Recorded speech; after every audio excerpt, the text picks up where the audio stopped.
Recently, scientists tried something completely different. They asked, can two particles be entangled if they don't even exist at the same time? At first, this sounds impossible. I mean, how can something in the future affect something in the past? How do you entangle something that hasn't even been created yet? But quantum physics, as always, doesn't care about what feels possible. Here's what they did in this experiment. In a fascinating quantum experiment, using lasers and special nonlinear crystals, researchers generated a pair of entangled photons at time t1. Let's call them photon 1 and photon 2. At the moment of their creation, photon 1 and photon 2 were entangled, meaning their properties were deeply linked. Photon 1 and photon 2 then went their separate ways. However, shortly afterward, at time t2, photon 1 was measured and ceased to exist. It's because in quantum experiments, where measurement collapses the particle's state. Photon 2, on the other hand, continued along its path after being reflected by a mirror or beam splitter. Later, at time t3, scientists generated a second pair of entangled photons, photon 3 and photon 4. Now here's where things get really interesting.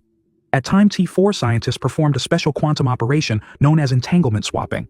They brought together photon 2 and photon 3 and performed a joint measurement on them.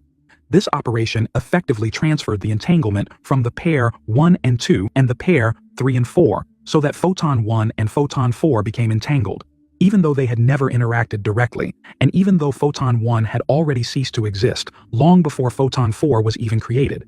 Finally, at time t5, when scientists measured photon 4, they found that its quantum state was perfectly correlated with the earlier measurements of photon 1, as if the two had been entangled all along despite existing at completely different times. This result is astonishing because photon 1 only existed between t1 and t2, while photon 4 only came into existence after t3 and was measured at t5. Yet due to the entanglement swapping process, they behaved as if they had been part of the same entangled pair. What this tells us is profound. Entanglement isn't limited by time. It doesn't require particles to coexist. Instead, quantum mechanics simply cares about correlations, relationships between states regardless of when or where those events occur. So does that mean the future can affect the past?